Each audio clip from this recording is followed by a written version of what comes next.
Want to make your videos slow motion, fast forward, or even play in reverse? Here's how to do it in seconds.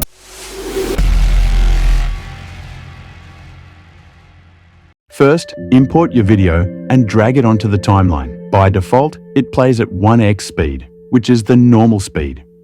If you want to create slow motion, right-click the video clip, then click on speed icon, then select slow, then select numbers like 0.5x, 0.25x, or 0.1x, etc. After that, replay the video. For fast motion, right-click the clip again, then click on speed icon, then select fast.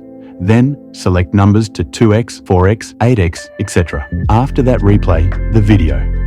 To add a freeze frame, first pause the video at the moment you want to freeze. Then right-click the video, then click on speed icon, then select freeze frame. This will insert a still image of that frame into the timeline. After that, replay the video. To create a reverse effect, right-click the clip, then click on speed icon, then select reverse, then your video will play backward. After that, replay the video.